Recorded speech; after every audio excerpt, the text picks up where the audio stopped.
I'm Josh Ryan, licensed professional counselor, and this is your daily rep, a short practice to build emotional control under pressure. Most people believe trust is built through consistency, through getting it right, through saying the right thing, handling situations well, staying calm and being composed. And while those things matter, they're incomplete. Because real relationships, real leadership, real communication does not happen in perfect conditions. There will be tension. There will often be miscommunication. There will be moments where you don't get it right. And if your entire approach to build trust is on avoiding mistakes, you're building something very fragile, because eventually you will mess up. The real question is not, can you avoid mistakes? The real question is, what do you do when they occur? Because that's where trust is actually built, not in perfection, but in repair. That's the shift. Repair builds more trust than perfection ever could. And most people don't realize that because they're trying so hard to get everything right. They miss the opportunity to show something more valuable. And that's accountability, awareness, the ability for adjustment. Those are things that build trust. Let's break this down. Perfection creates distance. It looks clean, it looks controlled, but it doesn't always feel real. People don't fully trust perfection because it doesn't leave room for humanity. It doesn't show how someone handles pressure. It doesn't show how someone recovers from adversity. It only shows surface level control. Repair, on the other hand, demonstrates depth. It shows you how to handle yourself when things don't go well. It shows your ability to reflect, to take ownership, to adjust. That's what people trust.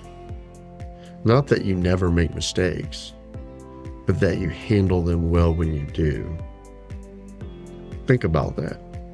Would you rather trust someone who never messes up or someone who consistently owns and repairs when they do?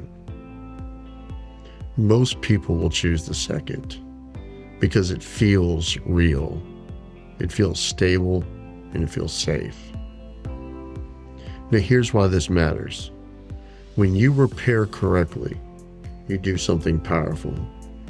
You begin to remove uncertainty. And uncertainty is what creates tension in relationships. When something goes wrong and it's not addressed, people start guessing. They wonder, did that matter? Do they see it? Is this going to continue happening? That uncertainty creates distance, but repair moves that. It says, I see it, I'm aware, and I'm adjusting. That clarity builds trust quickly because people no longer have to guess where you stand. They know. Now let's go deeper. Repair doesn't just fix the moment. It ultimately strengthens the relationship because every time you repair well, you reinforce the idea of safety. You show that communication can handle pressure in all situations. You prove that mistakes don't break the connection. That's powerful because most people fear conflict, not because of the issue, but because of what happens after. Will it be ignored? Will it escalate? Will it create distance? Repair answers those questions. It shows that conflict can be handled within the relationship, that things can be brought back together when they've been moved. It demonstrates that nothing is left unresolved, and that builds confidence. And confidence builds trust. Now compare that to perfection. Perfection avoids those moments, but it never proves anything. It never demonstrates recovery.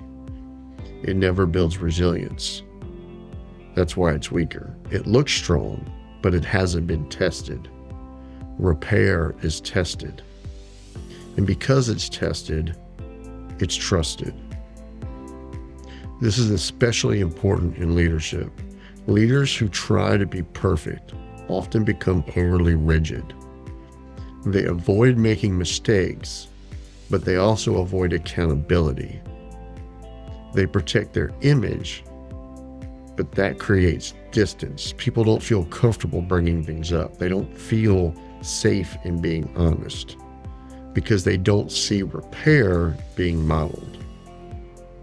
But leaders who repair create a different environment. They show that accountability applies to everyone. They normalize the need for adjustment. They make it safe to be honest. And over time, that strengthens teams. It improves communication, and it builds trust at every level. Now let's bring this into relationships. Small, repeated repairs create strong connections. Not because everything is perfect, but because nothing is left unresolved. That's the key. Nothing lingers. Nothing builds under the surface. Everything gets addressed, and resentments aren't allowed to stay. That creates emotional safety. And emotional safety is the foundation of trust. Without it, communication breaks down. With it, it improves. Now here's the mindset shift. Stop trying to be perfect. Start getting better at repair, because perfection is unrealistic. But repair is trainable. You can improve it, you can practice it, you can get consistent with it. And consistency builds trust faster than perfection ever could. So let's make this a little more practical. Imagine two scenarios. In the first, someone says something sharp. They don't acknowledge it. They move on. Now there's tension, unspoken, unresolved. That tension is going to weaken the relationship. In the second, same moment, same mistake, but later they come back and say, hey, earlier, that wasn't how I wanted to show up. That's on me. Now the moment is addressed. The tension is cleared and the relationship is stronger. Same mistake, different outcome. That's the power of repair. Now here's the important part. Repair needs to be consistent. One strong repair helps, but repeated repairs build trust. And that's where credibility comes from. Not a single moment, but a consistent pattern. A pattern that tells people, I can rely on this person to handle hard things. That's trust, not perfection. Predictability in how you recover. That's what people are looking for. So today's rep. Think about a recent moment where something didn't go the way you wanted. Maybe your tone was off, maybe you got defensive, maybe you reacted too quickly. Instead of replaying it, ask yourself, did I repair that? If not, go back and do it. Keep it simple, keep it clean, no explanation, just ownership. Because every repair you make strengthens your relationships and reinforces your personal identity. This is still a part of Pillar 7, repairing after reactivity. And one of the most powerful truths you can learn is that repair builds more trust than perfection ever could. If you're serious about building emotional discipline and stronger relationships, stay with us in the process. We're in a 30-day discipline run. 24 reps completed, 6 more to go. If you want to read the book, practice in the workbook, you can go to pauseandrespond.com. Make sure you follow the show so you don't miss the next rep, because tomorrow we're going to build on this again. We'll talk about why consistency, not words, is what restores credibility. Less reaction or choice.